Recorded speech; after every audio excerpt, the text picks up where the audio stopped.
Thanks for joining Southeastern Fly. Today's a little bit different. We're going to talk about Hurricane Michael and the Forgotten Coast, the effects after the storm. Talking with my friend Cleve Evans of Forgotten Coast on the Fly. Thanks for coming out here, Cleve. Thanks for having me. We're not necessarily going to talk about fishing very much at this point. We're going to talk more about Hurricane Michael and the effects on the area here on the Forgotten Coast since that day that it made landfall. My drive down here from Middle Tennessee, we came through Bainbridge. That's when we first noticed still blue tarps on the roof and still broken, just hundreds of broken trees along Highway 27. Then down into Florida. We were actually north of Bainbridge, probably about 50 miles north of Bainbridge is where I really started saying, well, this is around Blakely up in that area. Yeah. At first it looked like a tornado because, tornadoes down there, to me, seemed fairly common. But then it just kept going. The damage kept going and kept going and kept going until we were here. We're on St. George Island right now. Cleves came over from Port St. Joe, which is right basically just outside the epicenter of where Michael hit. But the Forgotten Coast is a name that's been coined since I've been coming down here in the late 80s. Doesn't necessarily have anything to do with the hurricane, although it's kind of fitting, it seems, with the way that the recovery efforts have progressed. There's a lot of people down here working, a lot of construction folks. But every once in a while, you hear some news out of this area, the Mexico Beach area especially. Probably about a month and a half ago, I started hearing, I heard of a few things here and there, and like I said, we've been coming down since the 80s, so every time something comes up about it, it catches my ear, catches my eye, and I start, I tune in. And the more I tuned in and read some things and that sort of thing, the more I figured out that the reconstruction of this area probably isn't going quite as quick as what I thought it would.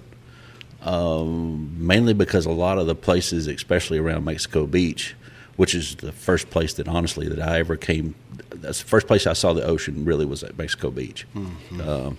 But my first trip, we stayed on First Street in Mexico Beach, which is across the highway, probably 100 yards from the water's edge. Yeah. And the good thing, a couple things I remember, that's my first beach trip to saltwater. It was easy to find. The road was easy to find, and that was important at my age, finding the place that we were staying, because there was one street light out there that it was pretty easy to find at night, and we stayed out at night quite a bit at that age.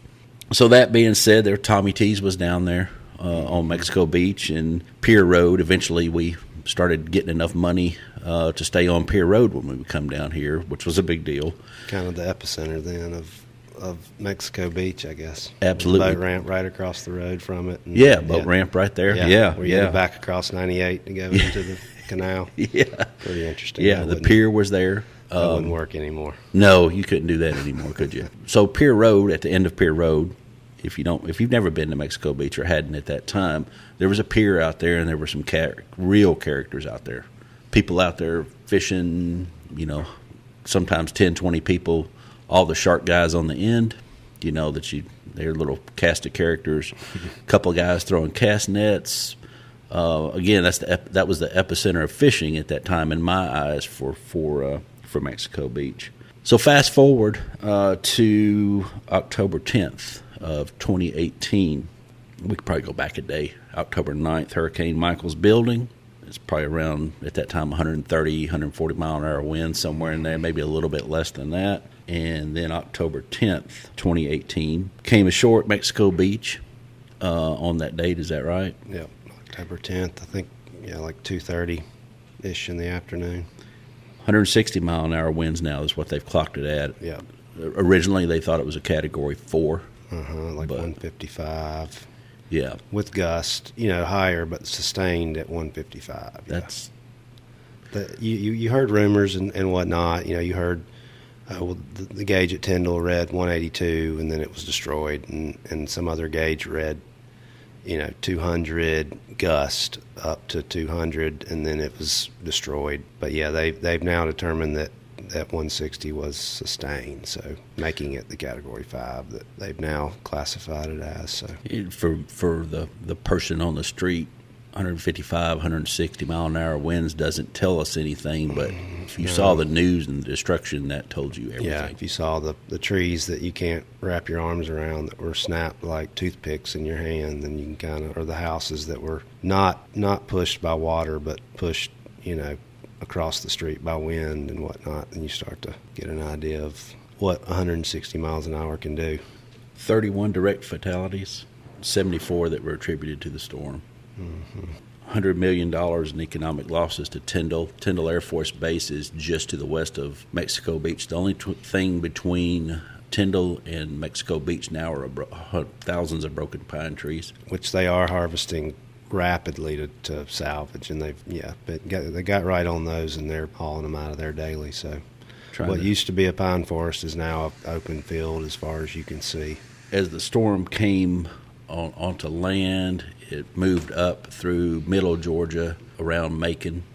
It was across Macon. Still a Category 1 at that time. Winds of, I think 70 plus miles an hour. It's a long way inland to be moving at that pace. And then it started up the East Coast. Stayed an organized storm as it went up through western North Carolina, caused some flooding and damage there. Went up through Virginia, up the East Coast, eventually crossed the Atlantic and reorganized as a tropical storm or depression, and then turned and went back south and hit the coast of Portugal, causing some damage with high surf and winds over there. So it wouldn't quit, it wouldn't give up. As it crossed through Georgia up into the Carolinas, $3.8 billion in agriculture losses is what I scooped up today as I was doing some research. I did some further research today that I've been writing stuff down for a while, but that was an interesting tidbit. 200,000 people without power. Yeah, and most of that in the agricultural, I think, destruction was wind. It was that the wind just destroyed the crops, because it wasn't really a rain event. It wasn't a flooding event. It was a sheer wind event that did all the destruction inland of the immediate coastline. And as we came down, that was one of the things that I saw. The trees, it was interesting. They were either blown over or laid over, or leaning heavily.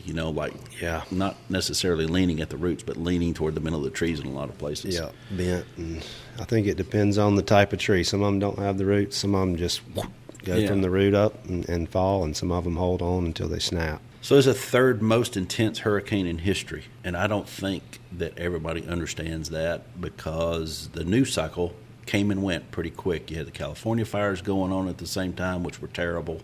You had this going on just before that, so the cycle went pretty quick, and you really kind of, I think, overall, and I talked to people all across the country. One of the things that I've been on for the past couple of weeks was, going down to Florida, blah, blah, blah, and not sure if we will have internet. Yeah. And people are, when you say that, they wonder why. And you tell them because of Hurricane Michael. Yeah. Well, when did that happen? That's been in October of 2018, and they don't remember it because it was such a quick news cycle. It didn't get as much press, as sad as that is to say, as what it probably deserved, being the third most intense hurricane. As a lot of other hurricanes in the past have gotten, that may or may not have been as intense, And we just we just got our internet back about 2 weeks ago. That was, it sounds kind of petty, internet, but most people don't function without internet at this point. That's right. We got our electricity back within a month, but the internet, you need it to do a lot of your, daily activities, and it was weird not having it for quite a while. I remember talking to you by text, and I would text you, and it would be like 2 days. I'd be like, what the crap is he doing, man? Is he all right? And then he'd text me back, hey, blah, blah, blah, blah, blah, whatever it was we were texting about. And finally, I caught Michelle, your wife. I caught a post from her on Facebook that said, we're running to the top of the hill to get cell service. Yeah. This was like you had to go to the bridges. Right there where the paper mill used to be. Yeah, but the Tapper Bridge there, or you could go to the bridge up on Overstreet on 386. Oh, yeah. across the intercoastal. Yeah. So let's get this out of the way. If you want to donate, there's a lot of. We're going to talk a little bit about donations, and we're not necessarily talking about donations to Cleve here. We're talking about Cleve is kind of representing, only because I know him and have fished with you in the past. Mm-hmm. If you want to donate, that's great. Do some research. We talked a little bit. I'll go ahead and tell folks this. We talked a little bit about where you thought people should donate, and I think it's best, and I think you agree that it's probably best to do your research. Yeah. We don't want to tell you where to donate, but there's still people living in churches. Mm-hmm. I read some stories about people still living in a tent. Tarps. Even within our neighborhood, there's still people that have basically created a tarp house out of a old pole barn or something and are still running off generators. Yeah. Because of their situation. We were fortunate. We had a little bit of money. We had a decent enough credit to be able to afford a travel trailer and call that home for now. But some people don't have that, so they're making do. Definitely in the Mexico Beach area and definitely in the eastern end of Panama City and Callaway, Parker, Springfield, in that area. There's a lot of people living in stuff that they shouldn't be living in. They not livable. They're making it livable. So let's talk about October 8th, a couple of days before the storm. Tell me where you were and what you were doing, where Michelle was, the things that you don't mind talking about. Yeah, it kind of started, I'd say, maybe even a day or two before that, when on Sunday, I think, Saturday afternoon, Sunday, when they kind of, that thing created, usually a hurricane develops way out in the Atlantic. They follow it for 4 or 5 days, invest, number this, and then they name it. And then, this thing popped up on Saturday, I believe, right off the Yucatan. And, they could see it forming. I think they kind of assumed that it wasn't going to do much. It was going to, it was a Category 1, Sunday. And then, so Michelle, we talked about it. I was in Louisiana guiding. She was at the house in St. Joe Beach. And she was concerned, naturally. She's a cautious person. So, and I said, oh, babe, it's going to be okay. It's not that big of a deal. They're saying at the most it'll be a Category 2. It'll probably drop off to a Category 1 before it makes landfall. We've already been through a Category 2, and we've been through violent thunderstorms that had 70, 80 mile per hour wind. It's not going to be that big of a deal. Well, of course, Monday morning, she calls me, now way more concerned. Well, now they're saying it's a 2, possibly going to be a 3, but they were still saying it would probably drop off to a 2 before it made landfall. But she's already preparing to leave and asking me, well, what should I do? And me not being as cautious as she is, and thankfully she is, I said, well, take the dogs, leave the cats. We leave the cats with food and water for 3 days at a time, and they got a litter box and they make do. She's like, no, I can't do that. I got to take them all. And so how many dogs and cats is she talking about here? 2 dogs, 2 cats at that point. Okay. Yeah. And this is about the same time that I started picking up on. I'm going to keep an eye on this because they were starting to talk about Monday-ish is when they were kind of losing. They couldn't keep up with if it was going to be a 2, a 3, or a 3 and then drop to a 2. But it definitely wasn't looking like it was just going to blow up into a massive 4, now 5. And so Monday afternoon. Are you still running guide trips out in Louisiana now while this is going on? Or are you up until the day of? Yeah, okay. The day before. Okay. I ran a trip on Tuesday. Of course, I'm probably not at my best at that point, as far as focus goes and whatnot. But so then, of course, Tuesday morning is when she, definitely she was leaving. She had packed up and gotten everything and left. Called me crying, saying that it's a strong 3 and possibly gonna become a 4, and so I was like, well, you did the right thing. You got the cats, you took off, and so of course on Wednesday morning it's a 4, and it's increasing in speed and really starting to be obvious that it's going to, regardless of the situation, it's going to cause some major damage. And so that morning, I'm over there with guys in Louisiana that are from Florida, from South Florida. A couple of the guys had been through Andrew as younger guys, high school kids back in the day. They were like, it's going to be all right. They were being very positive, but saying, you need to go, you need to go. And I was like, well, at this point, what am I going to do? There's, But that morning early, I packed up my stuff that I needed, left my boat and left everything in Louisiana there, and started to Florida, as it was 50 miles, 80 miles out in the Gulf, still coming, hadn't come ashore yet. Not sure what I was going to, accomplish, but knew I just needed to head that way. Michelle was already in Macon at her mother's. And it was weird because as I was driving over, it was completely blue skies, sunny, beautiful, all the way through Pensacola, as pretty a day as you could ever imagine. And 2 hours and 2.5 hours east of there, it was the worst, storm that had ever happened, which still obviously gets me a little choked up talking about it. But, let me know if you need to stop. We can stop a second if you need to. I figured this might happen. But anyways, I got to Pensacola and I kind of reevaluated, what I was thinking, and talked to my parents in Georgia and Michelle on the phone, and this was probably 12:30, 1 o'clock at that point. So and what's it looking like right then? Outside, yeah, it's just beautiful blue skies. You would have never known that 2.5, 3 hours away that hell was breaking loose. I could see me just keep on trucking. Okay, I'm gonna keep it still nice. I mean, in the back of my mind, I might even be thinking, well, maybe it's not as bad as what they're saying. Well, that's what I was kind of thinking, But as I was driving down I-10, I was passing convoys of relief vehicles already.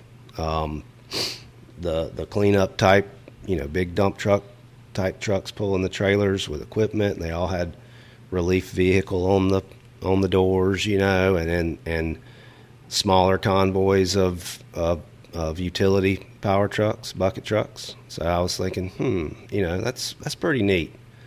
That interestingly, this Army is already mobilized to come clean up and help fix something that hadn't even happened yet.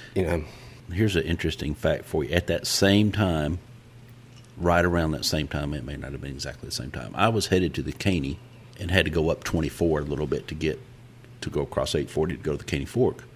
And I could see those trucks headed south. Yeah, on 24 to link up to wherever to go on down. And I even saw some on 40 that were coming across, like coming back toward Nashville to go back down toward where they needed to go because they were traveling the interstate. And I was thinking, that's good to see. Yeah, but it is. I never thought it would be like it was. Yep, they come from everywhere. And I don't know how that's organized as far as the management of it goes, but it's they've got it together. They've got it together. Yeah, I mean, it is an army of well-organized, coordinated. You're talking thousands and thousands of utility trucks that all know where to go and what to do and how to do it efficiently and as quickly as possible to get it back up and running. Yeah, Which took a long time, but not because of lack of resources or manpower. They were on it. To back that up, there would be, I remember seeing like a group from, where were they from? North of Nashville. I can't remember the town now, Hendersonville or somewhere. Intermingled with them, they were all on the line, but intermingled with them were some trucks from Louisville too. And I thought, that's wild, Yeah, they came from, I can't remember the number of states, but it's pretty impressive. Yeah. I mean, they come from all over the Midwest, Texas, Kansas, the Northeast. I mean, they come a long ways, not knowing where they're going to stay, not knowing what they're going to eat, not knowing any of that. They just come to take care of business. Put up impressive. Some power poles and run some lines. And get you back online. Flip the switch. Yeah. So let's move on back to your coming. That way. Yeah, I got just east of Pensacola, and through talking to other people, realized that there was no point in me continue, and so I found a little side road that would lead me kind of back to 65 to get me north. So at that point I was going to my folks in LaGrange. Michelle was going to come over from Macon, and we would meet there and figure out what was going on as far as landfall hit, and all that. Of course, I was listening to the news a little bit on the radio as I, drove north, and you were getting a little bit of information, but then, even the Weather Channel folks, they'd pulled out of Mexico Beach. They didn't have anywhere there they trusted to stay alive, so they left. They were to the east in Apalachicola, to the west on the very west end of Panama City, and that was pretty much all the coverage you were getting was the very fringes of the storm. When I got to my folks' house, they, were obviously watching the Weather Channel. There was, and a couple of buddies had Facebook messaged me these videos, like in particular the video of toucans somebody was able to get that on video, it getting completely washed away. I mean, real time, or not real time, but the whole event from where it started breaking apart to where it washed across the road. Also, somebody sent me a video from one of the 3-story condo complexes right down by the canal, and it showed the water up to the roof lines of the houses along the canal, and of course the debris and all that, and then right around where the gas station and Tommy T's and all that was, and how at that point the water was still high, but the water only stayed high for, say, 45 minutes. It wasn't a flooding event. It was just a surge, and then it went right back out.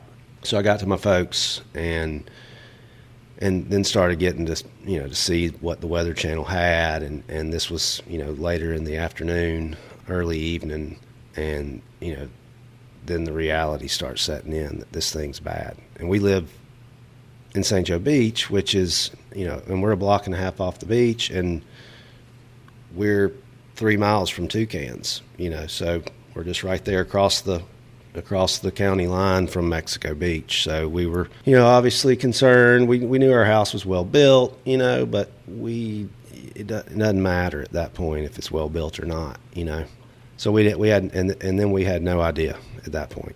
Nobody knows. We had some neighbors who we were not friends with at the time, but that stayed, and they were in a house that was on our same block. There was 3 of them.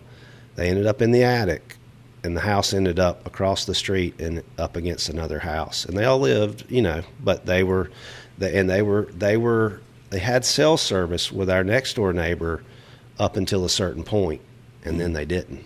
And of course, then our neighbor is freaking out and losing it because she just lost contact with people. And luckily the house didn't come apart. It just moved 150 feet. It did. That's insane. And so a couple days, of very intense, confusion and not knowing then ensued through Thursday.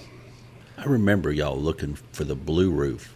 Yeah, we so I think it was probably Friday they released the satellite imagery, and we were able to see, and it looked really weird, because there was houses that were missing, and then there was like our next door neighbor, the one on the beach side of us. We could tell that their house was completely off the foundation and sitting sideways in the yard. We could tell that the house across the street was pushed back a little ways off the foundation, but from above, our house kind of looked like it was okay.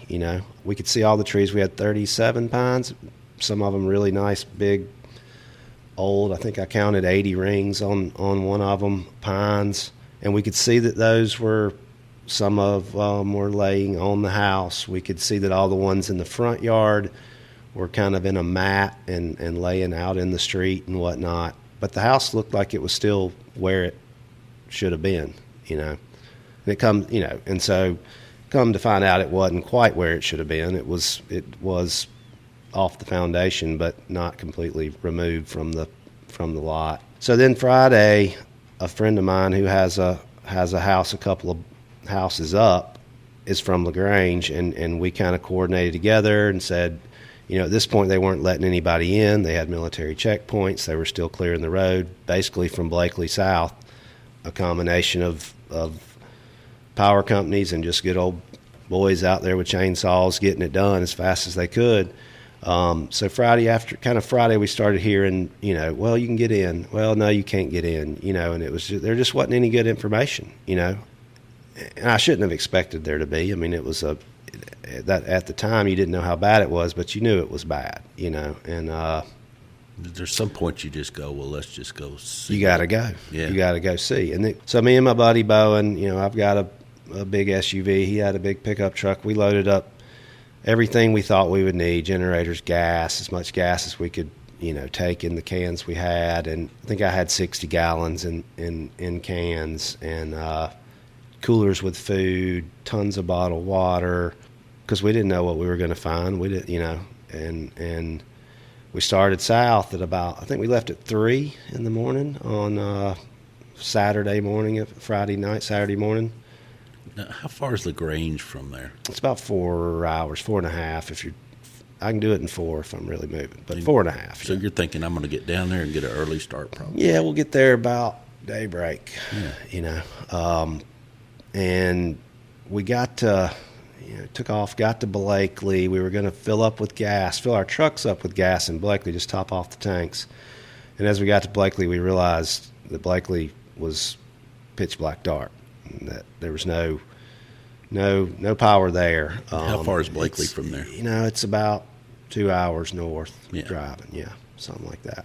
And should be 2 hours. It turned out to be a little longer than that. So we start getting out of Blakely, and then we start having to take it slow because from Blakely south they'd only cleared what was easily cleared in the roads. You know, they didn't clear the whole road of all the trees. They would just cut the ends off the trees on whatever end was easy enough to allow a vehicle to get through. And you were literally going zigzagging around trees and into the ditch, you know, the edge of the road, and from Blakely south. So they just like cutting the tops out of trees? Cutting the tops out, just enough to get a truck through. You know, one lane, not straight, not one side of the road or the other. You were literally going from one crossing the line, going into the ditch, coming around. It took us about 5.5, 6 hours to get what should have taken us, you know, 2. And then as the sun came up, we were probably right around the Florida line when the sun came up. And that's when you really start to see the distance, you know, and the trees and as far as you could see were in, you know, uniform snapped, depending on the size of the tree, snapped 10 feet above the ground, snapped 15 feet above the ground, every one of them laying, you know, perfectly lined up. And you're an hour and a half north of the coast, you know. And so then you start, you know, you're like, oh boy, this is serious, you know. And then you get to, and we went through Bristol and came down that way, down 71.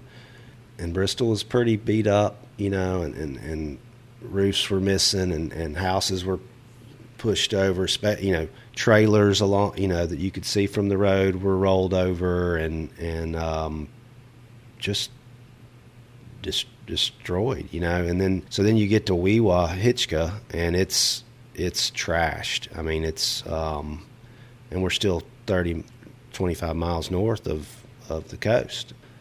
And then you come down 386, which comes from Weewa, Hitchka down to, you know, right there at the county line.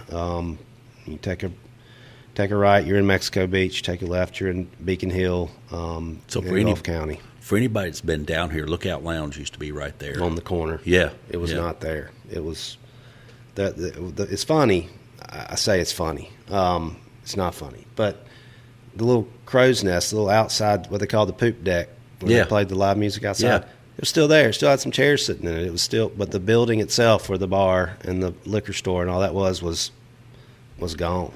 And so then you take a left to head towards our house. Of course, we've already been through 2 checkpoints at this point, which made us feel good, because we have our house and all our stuff's there. Yeah. Military checkpoints, guys with machine guns, making sure you have a legitimate address. And I had to kind of argue and push with them because my buddies, they don't have a Florida address. They had to, that's just their vacation home, and they didn't want to let them in, at first, which also made me feel good. It meant you couldn't just easily talk your way in, and say so. So we took the left, and as you take the left, obviously Lookout Lounge is gone. You start seeing there's a little stretch there where there were no houses on the beach side, where there were never houses on the beach side. It was just the palm trees lined up, and then the dunes, and then the beach. But you can see the dunes are all gone, and most of the palm trees are pushed over, which palm trees are resilient. They can handle The only trees still standing in most of, the area was the palms. All the pines, the oaks, a lot of that, it's all gone or pushed over. And then you start seeing all the houses when you get down to where the houses started on the beach side are, with the exception of just a few of the newer ones, are all pushed across 98 and into the houses that are along the little rise there. And then all those are pushed up. And obviously there's roofs gone and everything's blown out.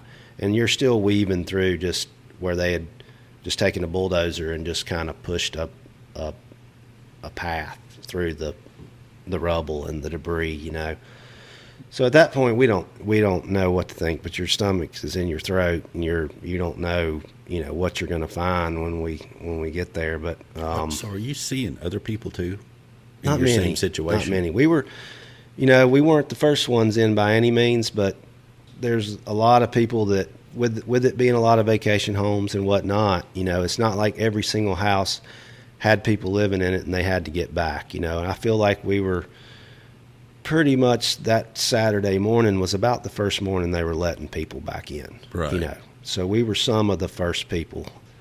We made our way down a couple of miles down. You see the gas station's completely gone, or it's just a pile of stuff, and all the, you see the old hotel, the old Gulf Hotel there, it's blown out. I mean, everything's just, all the doors, windows, and most of the lower, older houses and buildings are, if they're not on the other side of 98, they're completely gutted, just a shell of a house. And then we turn left onto Coronado, and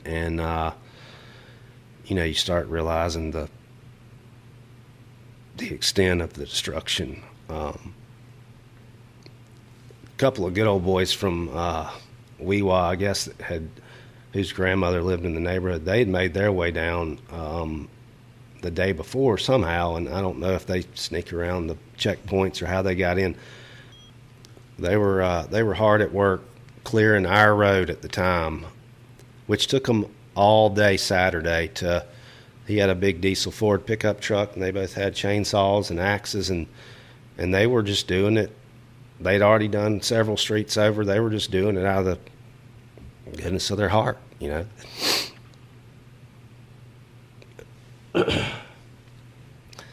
even live there. They just came down because they knew that, and I talked to them, and they were just, so we knew it needed to be done, and I was like, wow.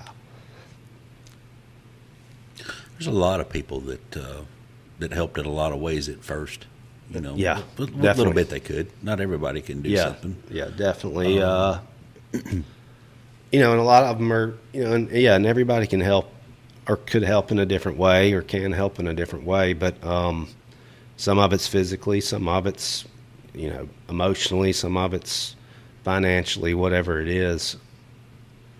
But yeah, there was a lot of like really surprising, things that I saw from people that I didn't know, that made me feel really good about the whole situation, That's one of the things. I don't want to sound like don't worry about it. I don't want to sound like one of those, rah-rah people, but that's one of the things that makes the country great. But yeah, that's one of the You're things right. that definitely makes the South Definitely great. Yeah, I knew that already, but it reassured me. It's different when you see it firsthand. Yeah, when you see need it firsthand. Yes, it is definitely. So you get home and your house is what's up with the house? It's we couldn't get in the yard, or we couldn't pull in the driveway or anything. It was all the trees were down in a mat, and where our house sits, and all the trees that were laid down parallel to the beach and to Highway 98, which all the debris from the surge from everything in between our house and Highway 98, those trees kind of formed a dam, if you will, that caught all the. We had 3 refrigerators in our yard that were still full of food, multiple chest of drawers and end tables and chairs, kayaks, john boats, obviously parts and pieces of roofs and lumber and piled up on the backside of our house, more than head high, 8 feet high or whatever, caught in our pine trees. Great. And I think we probably inadvertently saved or helped our neighbors, by our dam that was built by our pine trees that everybody hated. The neighbors hated them. They got needles in their pool. I hated them because I had to pick up, 28 wheelbarrow loads of pine cones twice a year. But I think they, in that instance, helped the people above us from probably slowed the water and the surge down. And by above, you mean a little further inland? They're the next house inland. There's about a 3-foot rise, and that was enough. Really? Yeah, that was enough to. We were the last house on the block with water damage. We had 18 inches in the house. The house sits on about a 2.5, 3-foot crawl space. So it's about 4 or 5 foot. Yeah. We had water lines on kind of the south side of the house that were at about my eye height, about probably 5.5 feet, something like that. And you're how far inland? Block and a half, and I'd say 150 yards, 200 yards. Couple football fields, probably. Yeah. I'm not sure what the actual surge was at where we were. I heard 19 feet. And, looking at the beach side, there used to be nice dunes with little paths. You'd walk down to the end of the street, cross 98, meander through this nice little path in and down and up over dunes that had nice, grasses and palms and whatnot. Now, and I think they're starting to do some restoration down the Mexico Beach end of things. Basically, you walk across 98, and from 98 to the water line is just a level plain of, just a mild slope of sand going to the water. The dunes were completely washed away, blown away. Up in people's houses. All over all over the road. And now, still, when we get a hard west wind, southwest wind, all that sand piles up on 98 and across 98. So and there is grasses starting to grow back. They're pretty resilient, I guess. And but yeah, it'll have to be encouraged and helped to get those grasses and those dunes kind of reestablished to prevent the beach just from blowing away with just normal, afternoon 30-mile-per-hour winds around here aren't that uncommon, and we went out into the state park this morning, and how far would you say we are from here? 50 minutes? Yeah, it took me a little less than an hour to get here. Yeah, so we're 50 minutes away, and the dunes at St. George Island State Park are flat. Yeah. Most of them are. I mean, there's still some, don't get me wrong, but like quarter mile worth just completely gone. Yeah. I mean, they were still getting some pretty significant winds over here. But it's nothing like the Mexico Beach area. Cape San Blas got hit pretty hard. Yeah. Cape San Blas has a new inlet, I understand. We talked about that yesterday. New cut. Yeah. An island. It's now an island. I guess Florida's newest island, which they're still unsure, I think, and have not made a definitive decision on how they're going to handle that new cut. The state park is about 8 miles long, and it's about a mile in. So 7 miles of the state park are now an island, which is where all the campgrounds, cabins, majority of the infrastructure of the park is on the island side. And so they got a decision to make whether they fill it in and do a ferry or build a bridge. I think they'll probably fill it in because I think Mother Nature's working really hard to fill it in as we speak, kind of the way the tides work, and it's starting to fill in there. So it seems like that area at the stump hole may be the natural inlet.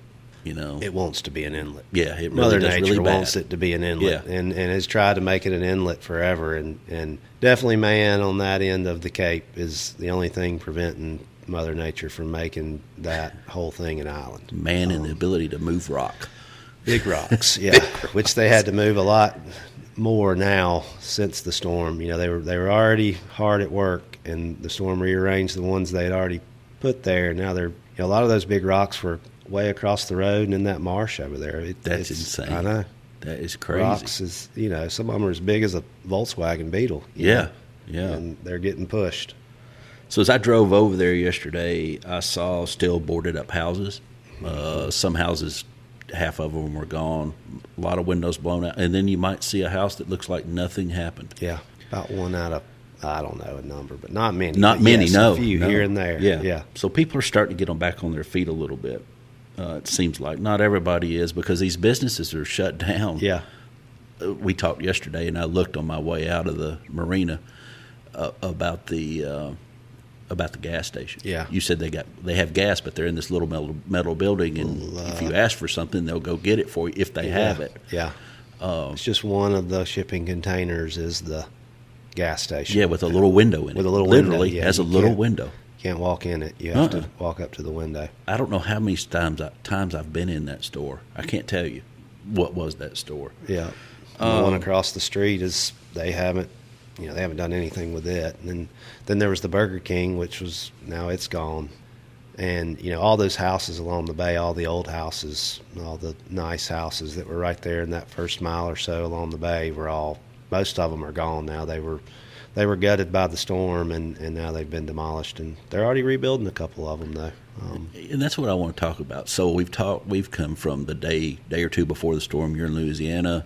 You make your trek over. You end up in LaGrange. Michelle comes over from Macon. Y'all start down here with your buddy. You see all the devastation starting in Blakely. The sun comes up. You see more. Find your house. Start piecing things back together. Yeah. And Just rummaging through the house. I mean, the floors are all buckled. Very emotional at that point, and just hard to get your mind wrapped around any of it. You want to make jokes. You don't. You laugh. You cry. You just cannot. You don't know where to even begin. And you always hear the cliche. You can't just look at pictures of it. You have to be there to realize it. Well, you can look at all the pictures you want of individual people's situations, and the 200 pictures we took of our house and our stuff, or the bigger pictures of Mexico Beach, but you cannot, unless you walk through it or drive through it, and you're able to take it in 360 up and down all the way around you, and the smells and the sounds and the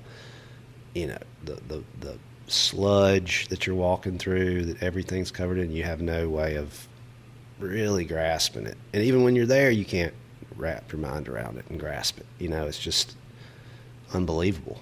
it's too much to take in for your senses. Yeah. It took a long time. It took several weeks really of going down for 3 days and then leaving, and we were lucky to have somewhere to leave and go to. Again, there are people that don't have a place to go. They just don't, and that's not. Thankfully, that's not you. You start to get back on your feet a little bit. Yeah, probably doesn't feel like that every day, but you probably are. Yeah, I mean we're comfortable, and we have a plan, sort of. A little bit of there's a hinge in here and there with insurance and whatnot, but we'll be okay. Some people still aren't by any means okay. You have a little bit of flexibility right now. You have to do certain things, but some people don't. I mean, we were fortunate. I was still able to work in Louisiana at the time. I mean, a lot of probably the local guides who don't travel and do stuff, they were out. They didn't have that luxury. Michelle worked at Bay Medical, which was destroyed and was shut down, but she was fortunate enough that they agreed to pay them for 90 days. And she was one of the lucky ones. They laid off like 800 people at that hospital, and she was one of the lucky ones that kept her job. So yeah, we still had income coming in. The people that worked at these businesses that were completely demolished, and there was no income. There was no, it was, everything just came to a screeching halt in 45 minutes. Yeah, so it was pretty bad. So as people start rebuilding, for the people that are listening, let's talk about the listener just a minute. Mm-hmm. Person's riding on their lawnmower listening to this, or riding in their car on the way to the river, or to the put in at the beach or whatever. Yeah. I would ask you this: what can they do to help?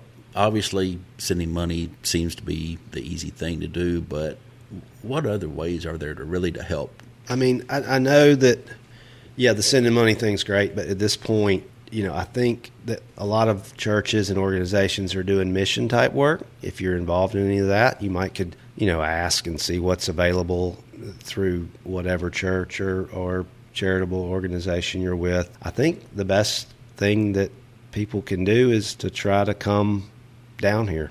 Probably not the easiest time to find a place to stay, but if you stay on top of it, or you set reminders on your VRBO, or you come down here, spend money in the community, in the economy, on the businesses that are now reopening, and the restaurants that have worked hard to reopen, the gift shops that lost everything and then are rebuilding and reopening, and see it, and kind of immerse yourself in the area, the same area you loved before the storm, that was so beloved by so many people. Don't go to Orange Beach now, or somewhere else. Come back and spend money and spread the word. And I think that's the going forward, the best thing that can happen.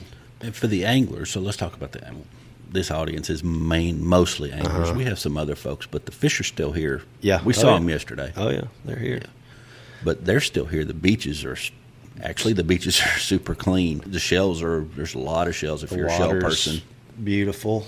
Yeah, the fish don't care. And I know after Katrina and after Andrew, that was kind of the deal. People were saying, hey, the fish they don't care. It's water. Yeah. They live in the water. They're still wet. Yeah, they're still there, I think, as far as the fishing goes, there's a lot of guides who are still working hard and doing business and needing business, and And that's not just the inland guides for fly fishing either. There's deep sea folks that go out every day. This area's got a lot of inshore, offshore, whether it's fly or heavy tackle.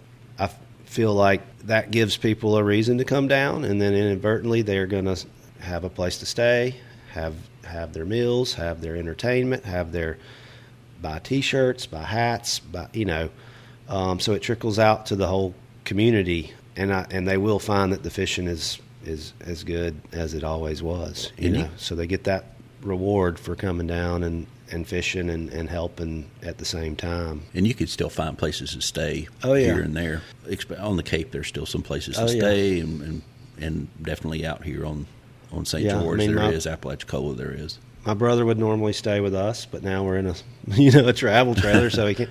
But they found a place for the spring break. They found a place for later in the summer. My clients that are set up for tarpon in June and July are all, some of them do stay over on this side, an hour east or an hour west, but a lot of them want to stay right there. They're coming just to fish. They don't, they contact me and I give them the options we have now, which is basically the mainstay suites at the moment as far as hotels go. The Dixie Belle is there if you're... Really? Yeah, they're reopened. I didn't know that.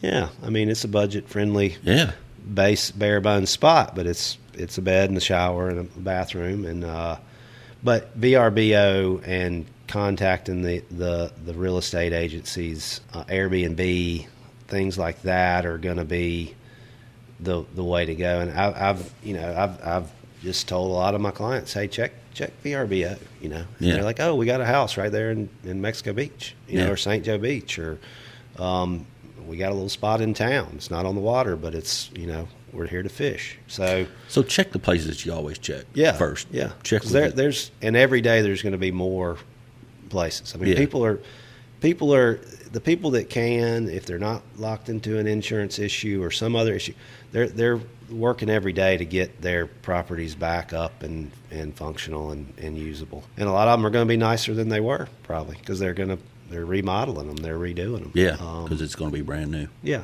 Well, so we've talked. Wow, that was a more intense story than what I thought it was going to be. Yeah. Just to be real honest with you, Yeah.